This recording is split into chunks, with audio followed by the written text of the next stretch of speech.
I was actually talking to a young woman the other day who is thinking about becoming a wedding planner, and she has one hesitation. She asked me, I heard that people act irrational and crazy on wedding days. Is that true?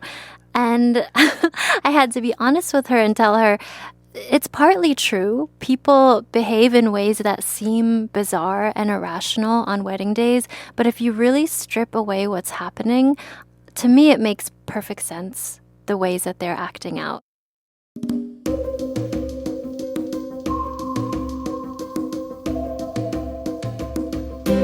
So, it's the big day, and there's a lot going on. Relationships are being redefined. Power dynamics are actively shifting, and yet it's taboo to feel anything but joy. What would it look like to make room for some of the more complex emotions, to acknowledge the effect a wedding has on the unique relationship everyone has with the couple?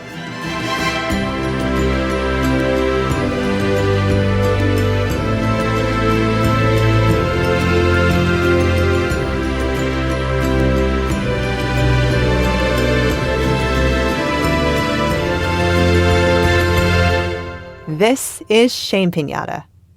I'm Colleen Thomas. I'm so happy to welcome Tria Chang and her wisdom back to today's show. Tria and I met last year when she was in the process of planning her second wedding. She was working through a rich and complicated experience of weddings, being a former wedding planner who had participated in over 100 ceremonies and who had gone through a divorce during those years. As she looked ahead to her second wedding, she wanted to create a unique ceremony that was a perfect fit for herself and her partner. At the time we met, I shared with Tria some of the details of my own wedding, specifically how it was designed to make room for all of the feelings, both happy and other. Weddings bring up a myriad of feelings, and yet we're taught that there's only room for joy on the day. There's no above-board acknowledgement of how the new union will shift family dynamics or sometimes push friendships to the back seat. We're not encouraged to sit down and have meaningful conversations about these things with our friends and family, about how the new union will change things for everyone. And when something is not brought into the light or given room for expression, it can take on a life of its own. Think people behaving irrationally at weddings. Think bridezillas. Shortly after that first interview, Tria and I sat down again to explore what all is happening at a wedding. The many people, the many perspectives, the many feelings. The big mashup of everything happening at once, and the things that may not get acknowledged. We typically think about the couple when we think of a wedding, but there are so many more people involved, and each person brings their own perspective, expectations, and life experiences to that day. There's the couple, their parents and siblings, and maybe even children, their friends, their family who make up the wedding party, and the guests. In addition to people we can look around the room and see, there are also invisible forces that can influence the day. There's that phenomenon I call the female legacy, which women can be acutely attuned to by the mere fact that marriage has been a survival tool for women historically. I'm not sure how else to describe it other than to say weddings can be heavier for women. There also may be some acute losses going on, such as the loss of a father to give the bride away, or the loss of a close friend missed by the entire community. And there's often this idea that it all happens in one moment. There's this wedding, and it happens in a day, and boom, you're married, and all transitions are finished. To add the behind-the-scenes perspective, even for the vendors, for most of the weddings that I planned, there were at least 8 to 12 different vendors working on things. Wow. And each of those vendors comes in with their own goals and agendas. So, for example, the makeup artist will, of course, be wanting to make the bride look beautiful because it's her day, but she also has her portfolio to think about. So she'll be wanting the photographer to get certain shots of the hair and makeup, be sending that to her, or be recording it for herself for her own social media or website. The photographer is obviously working on a portfolio as well, and they want to get a certain type of shot that can help them get on wedding blogs or gain the trust of other clients. and the planner or stylist has a certain look that they're trying to achieve so that they can also show their best work in their portfolio and attract future clients too. So there are a lot of desires going on a wedding day, not just the personal, also the professional. And then there is that feeling of transition, as you said, and transitions don't happen in one moment. That you're not a completely different person right after you have the ring on or right after you kiss. It's just part of the process. So there is a lot going on in the wedding day in that you're supposed to pack all of these things in and you're supposed to be thrilled about it the whole time. So everyone is really supposed to be on their best behavior, and it doesn't usually turn out that way. Right. And we've had quite a few conversations about the other feelings, the feelings that are harder, maybe the feelings that don't fit in the pretty package, the feelings that we're not allowed to have at a wedding that get discouraged, and maybe even the unconscious losses that folks aren't even aware that they're feeling. What tensions have you seen come up at weddings? Yeah, there have been a lot of tensions that come up. I think the most common one I've seen is usually between the couple and their parents. So sometimes there are mothers of the bride who are feeling protective or like they don't really want to let go, so they start trying to control small things like the way the bride is getting her makeup done or trying to change menu items last minute. It can really come out in ways that seem unrelated, but are just things that catch their attention and show them a way of having more control in that moment. I also had a client who, they were a slightly older couple, and so they didn't have their parents involved in the planning at all. And when the mother of the groom showed up to the ceremony site, which was an art gallery, she was furious. She just hated the venue. She thought it was so ugly, and she told me, these pictures on the wall, they're awful, they have to go, there aren't enough flowers, and an art gallery, you can't change the display. It's off limits. We did end up moving some flowers around for her, and she didn't like the concrete floor, which was part of the modernist look, but I talked to the bride and groom and told them I think it would really help her if she could have some say, and so they were comfortable with us putting down an aisle runner, so at least having something cloth for them to walk down. For whatever reason, that became important to her in that moment. Right. And would you say that with a lot of these people, these attempts to regain a little bit of control, feeling uncomfortable, that it was unconscious? Yes, I definitely think it was unconscious. I think they were really focused on that tangible thing because that seemed rational to them. That seemed like something they could handle. Whereas going within and taking those steps inside and recognizing I'm losing my son or my daughter in these small ways, that's a really daunting thing to look at. And you don't really want to look at that on a wedding day, because what if it breaks you? What if you break down and end up inconsolable? You don't want to be that person at a wedding. You want to be supportive and joyful. So yes, I definitely saw a lot of unconscious outbursts at things that were probably not the real problem. But after those outbursts, people did seem to be able to feel a little bit better, or maybe they felt a little embarrassed about how they acted and were able to let go and get into the joy of it more. How do you think it would have been different for in those situations if the couple had said, we don't want you to hold it together, we want you to just be here and have all your feelings? I like that idea a lot, but I've also seen the dynamics between parents and their children can be so hard to change that even if their children tell them, be yourself, let go, if that's not their personality, I'm not sure they would be able to do that. Right. But maybe even just having that permission would have felt good. Right. It's hard to say. Right. Tria wrote an article for the Washington Post about the wedding my husband and I created, specifically how we worked in a section for grieving. To explain how our wedding came about, I need to take you back 20 years. In the year 2000, I moved to California to attend Matthew Fox's graduate program in creation spirituality.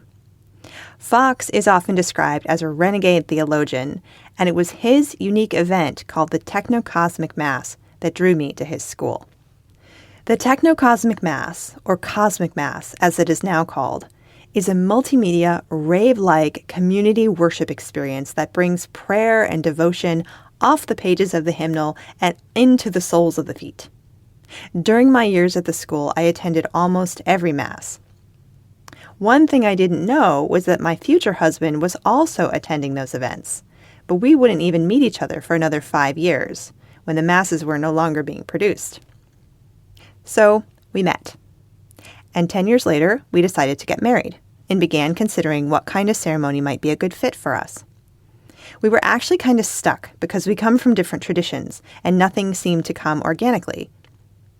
But as synchronicity would have it, Matthew Fox and his team began producing the Cosmic Mass again right around that time. And on a Sunday night, in a room full of people sweating their prayers under flashing dance lights, we realized we'd found it. We'd found the way we wanted to get married. We were going to create the first ever techno-cosmic wedding. The structure of the Cosmic Mass follows the 4 paths of creation spirituality. To give you some context, the 4 paths of creation spirituality are the Via Positiva, a time of joy, awe, and wonder; the Via Negativa, a time of darkness and letting go and grieving; the Via Creativa, honoring ourselves as divinely creative beings; and lastly, the Via Transformativa, a time of preparing ourselves to go forward as spiritual warriors. While we structured the entire wedding on these 4 paths, it was the Via Negativa that was the most unusual to have in a wedding.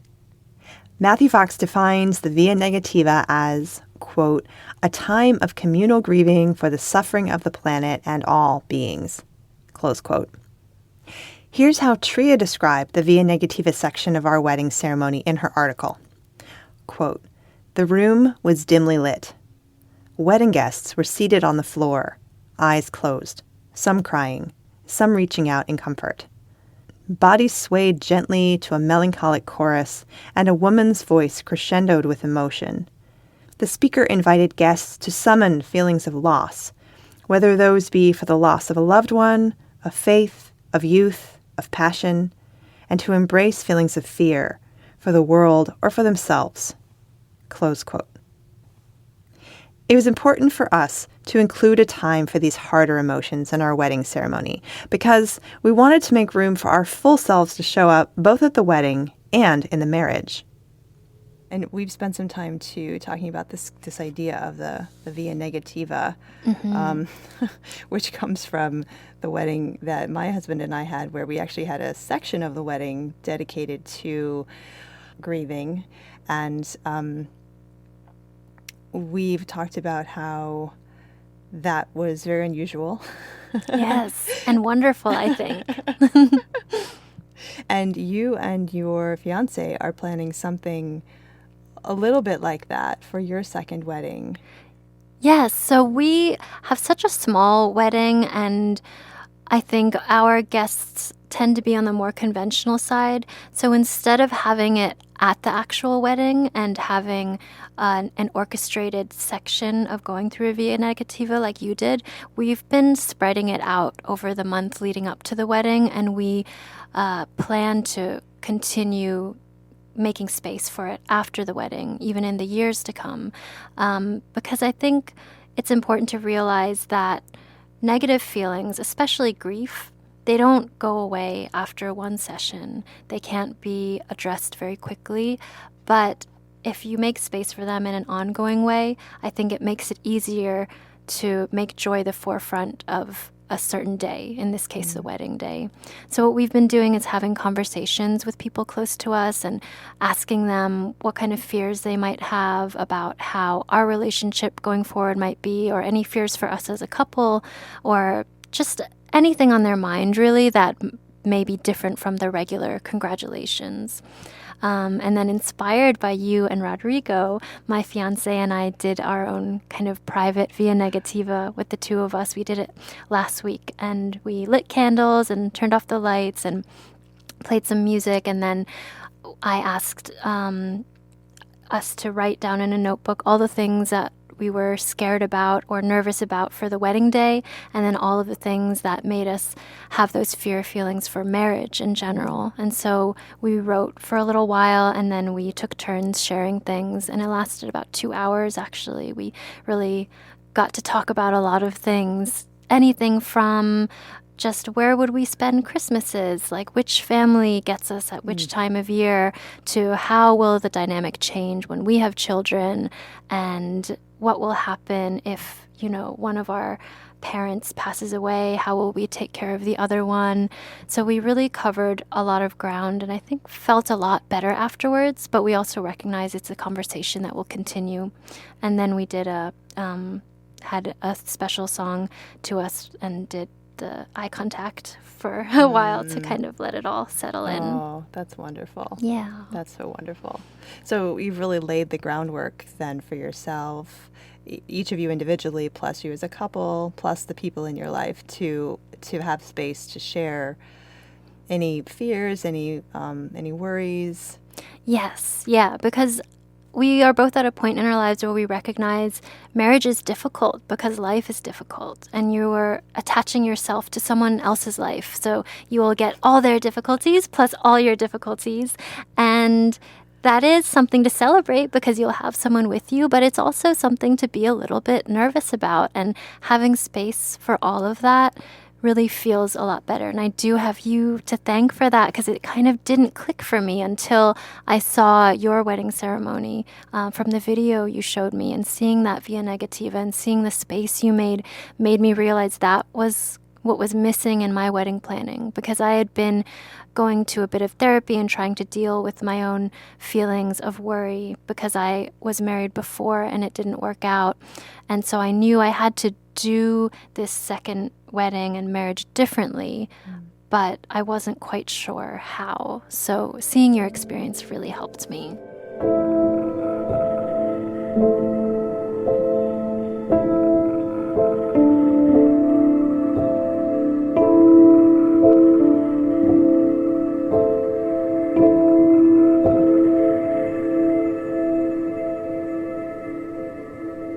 I asked Tria how she worked with couples around the loss of a loved one at the wedding.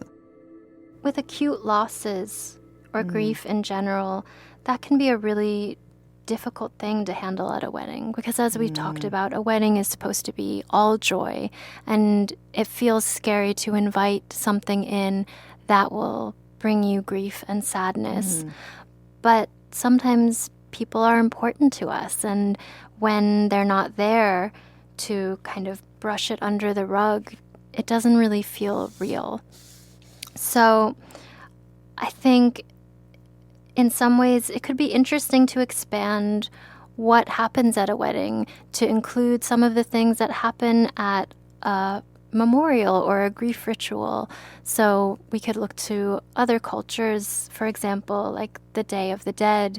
They have these beautiful altars and flowers and favorite foods of that loved one, and they really presence them.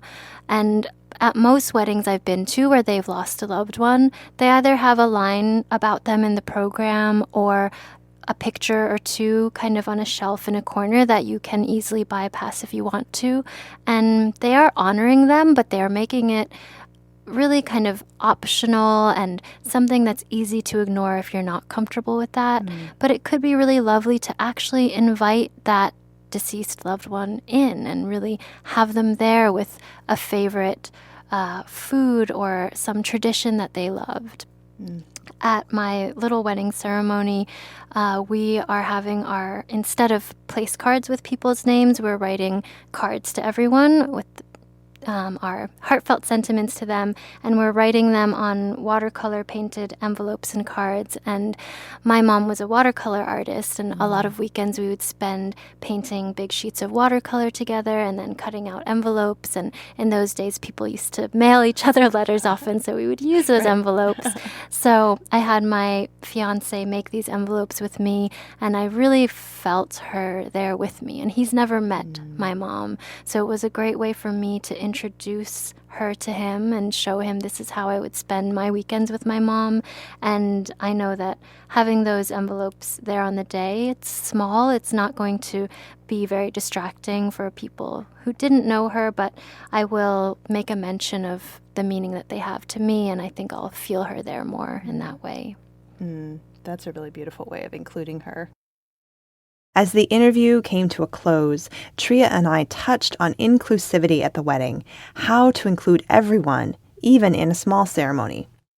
We are actually having a very casual meetup at a cafe the week after our wedding ceremony for all of those friends of ours who we didn't feel like we could accommodate at the ceremony because it's so small, but who we still wanted to celebrate with in some way. So we're just having some snacks at a cafe and a tarot card reader and a watercolor portrait artist, and that's pretty much it. We're just going to hang out.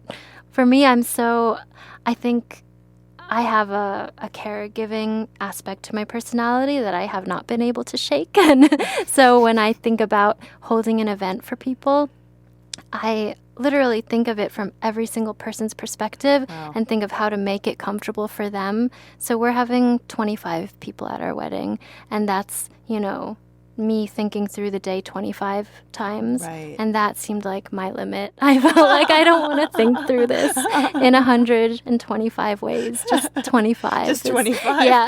That's all I can manage. Wow. Is that something that you ever recommended to your clients when you were a wedding planner? Or is no. That's just a problem that I have. I don't recommend it at all. I've even tried to imagine for my 2-year-old niece, like, okay, she's going to get bored around this time. So I'm like, put head, shoulders, knees, and toes on our playlist for the wedding. Right. Make sure to have something for everybody. Wow. That is super personalized. Little kid playlist just for the wonderful. Cute little ones. That's so wonderful. Yeah. Well, thank you so much for your inspiration and for sharing your story of your second wedding and all that you're learning and doing and experiencing and all that you bring from everything that you've done before. Thank you as well, and to use your term for holding space for all of these conversations. And I think that there is such an automatic track that people get on when they wedding plan. So I hope that hearing stories on your podcast will help people realize they don't have to follow an automatic track. They can do it as they want to. They can have a Via Negativa if they want to. They can. Thank you so much for joining us today for this conversation about making room for all of the emotions on a wedding day. To hear more in Tria's wonderful written words, check out her piece entitled, A Joyful Wedding Can Still Make Room for Grief, listed in the show notes. While you're there, check out some footage from the Cosmic Mass on the Cosmic Mass website.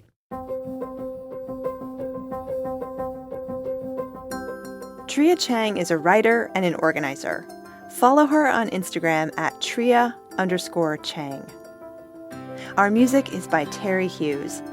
If you got something out of this episode, please share it with a friend. Learn more at shamepiñata.com. I'm Colleen Thomas. Thanks for listening.